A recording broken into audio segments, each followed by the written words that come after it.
Alright guys, this is game 2 of the IEM Katowice finals between Maru and Oliveira. It's on Grezvan. And we have Oliveira here in the bottom right, and we have Maru in the top left. So, just a quick recap of the first game. They both went for 2 gas into 2 gas, barracks, factory, expand, sorts of builds. And then Maru went for a drop with a tank and 4 marines. Kind of landed in Oliveira's main base. Elevated his Hellion Reaper into the main as well. And just kind of wrecked Oliveira pretty badly. Oliveira lost his tank, used a auto turret, and which just died immediately, and then took a really bad fight. Maru wins super fast. So this game, we have Maru going for looking like a 2-rax Reaper.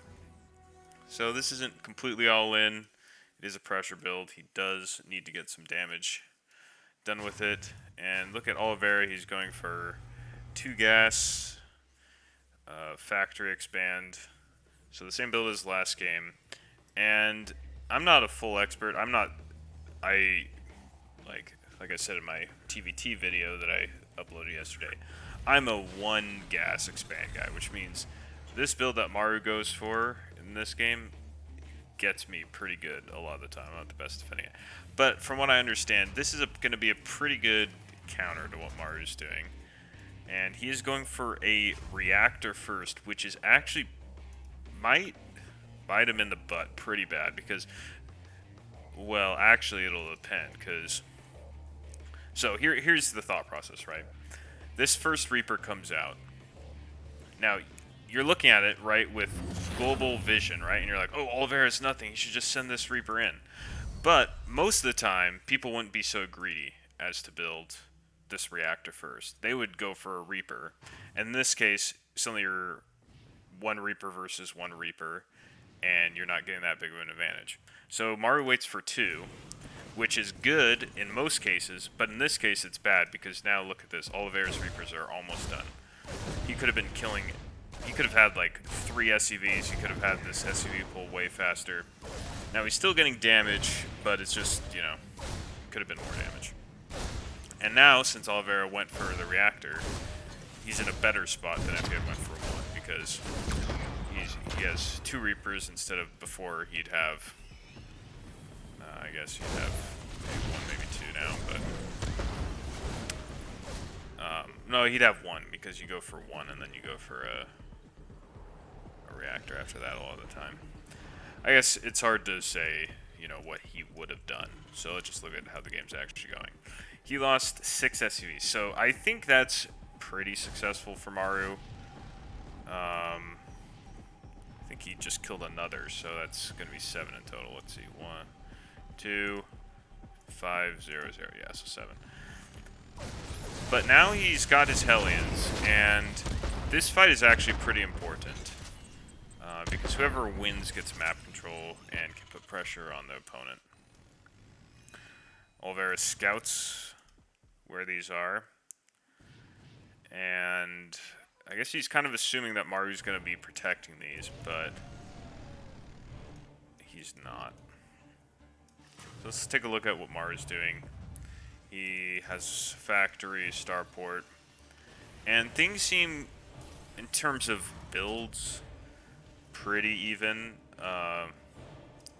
Just Maru has way more SCVs, but let's see. Let's look at how many units he has. He just has less Hellions right now. He does have 2 more Reapers, but Reapers really are going to get outscaled pretty hard pretty soon. And I mean, this is a very execution-based, army, 2 armies that we have here. So now we're going to go into the later stage of the game. Probably going to see some 3rd CCs, unless they want to put some pressure on their opponents. We could also look for whether one of them decides to go for mech, so we'll see more factories, or whether they both decide to go for bio. So this is, as Pig would call the pervert barracks. So you have 2 barracks here. You're, you know, you want to send 1 barracks back to get some production going, but you might be scared they're going for cloaked banshees or some sort of attack. So out of that fear, you send the other one over. And barracks have a lot of HP, so you can go in like multiple times. And generally, the best counter to something like this, like where they have free scouting, and this is kind of the same with when Zergs go for Overlord speed, is just go for the most greedy, as possible, right? 'Cause if they're scared of your aggression, right, and thus they're gonna go scout, the best thing you can do is try and punish them. Or the best thing you can do is do something you can punish, like. So kind of got this weird base trade. I thought this was full Marines, but it's 7 Reaper drop, and it's kind of getting held. Oliveira went for the same drop as Maru did in the first game. This tank 4 Marine drop, and I'm not sure whether he elevated or just killed this add-on, but he was able to get his Reaper Hellion in. You can see tanks are pretty good against Cyclones. They two-shot them. You just have to focus them. And something I didn't remark on the first game was how Maru focused the Cyclone with his tank in that big fight, and that was pretty much what won in the game. So this game is kind of like a mirror image of that first game, just with Oliveira doing that tank for Marine drop. And I guess he kind of caught Maru with his pants down, because Maru has, he had his 2 barracks. He floats 1 over the base and then floats the other one back. That one's not doing anything forever. All he has is factory and starport units, and then he also goes for a 3rd CC. And yeah, he ends up getting punished.